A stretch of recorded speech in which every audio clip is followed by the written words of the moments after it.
Hi there, this is David, and welcome to my review and impression of the demo of Oddventure. The demo is available on Steam for free right now, and this is an EarthBound-inspired JRPG. And as anybody knows, I am a sucker for those kinds. I am a huge fan of EarthBound. I have been ever since I was a teenager and I first got it back when I was about 14 or so. So I just finished the demo, and I'm going to give you my unabashed thoughts and opinions of the game. The demo itself took me roughly 50 minutes to complete, so it's really not all that long at all. You guys can probably finish it in roughly 45 minutes if you know exactly what you're doing or where you're going. But it really doesn't take long, so you might as well play it. It's free anyway. So let's just talk about it. First things first. You are a girl, her name is Charlie, and her mother gets pregnant right around 1994, but she ends up dying in pregnancy. So the game takes place roughly 10 or so years later after that, so I would imagine somewhere around 2004. In the beginning, in the real world, there's kind of like a laugh track or a TV show theme going on. Like after somebody says a joke, there's like little ha ha ha ha's going on in the background, which was kind of annoying, to be honest with you. But it doesn't last for all that long, and the dialogue is a little bit stilted at the beginning as well, but again, it does get better as the demo goes on. Sometimes I do think that these Earthbound-inspired JRPGs are kind of weird just for the sake of being weird, whereas Earthbound was just kind of unintentionally strange. These games kind of go out of their way to be odd, and I'm not really a fan of that. Like, I feel like you shouldn't just be weird just to be weird. It should, you should have a good game, and then weirdness should be like a side thing. Weirdness shouldn't be the main focus. So anyway, after the mother dies, it seems like the girl gets thrown into like a dream world, almost like Alice in Wonderland. She's thrown into this strange forest filled with strange creatures, and she's trying to find her brother.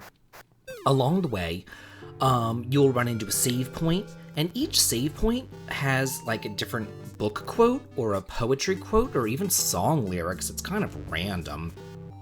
And then you'll encounter this little frog. It reminds me of the Save Frog from Mother 3, and he'll be like your little helper, and he'll give you random hints and things like that. And speaking of random, I don't know if this was a bug with the demo or if I did something wrong, but I got a really random game over. There's this one screen in the forest where there's like puzzle mechanics, and you have to kick these little like pieces of sod almost over to fill up these holes. And I'm going around doing it, and I see a treasure chest, and I'm going over towards the chest to get it, and then all of a sudden, boom, I get a game over, and I'm like, what?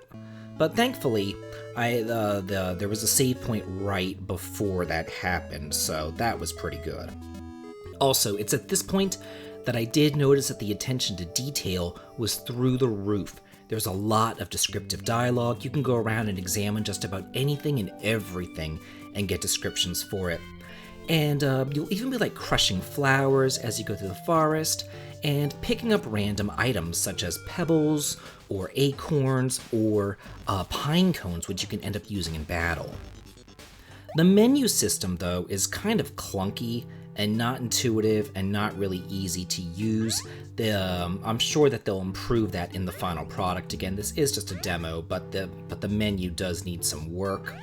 And another little small nitpick I would say is that the walking speed is far too slow, and even running is still kind of slow.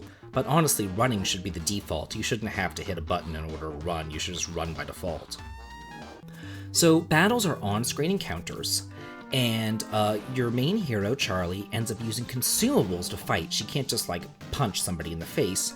She throws those pine cones or pebbles or acorns at the enemies. And if you do run out of consumables to use, you can search the ground and you can get some more during battle, so it's not that big of a deal. Other party members are able to just fight normally, though. You're also a mood mancer, where you can curse an enemy or you can rationalize with them. And this is like the big gimmick of the game. It is a good idea, but it's not really fleshed out, and it's not really explained well. Basically, if you curse an enemy, you'll deal damage to it, and you'll also get it angry and kind of lower its attack power, but it will also lower your mood. And if your mood goes all the way down, then you'll get depressed and you can start crying, almost like homesickness in EarthBound.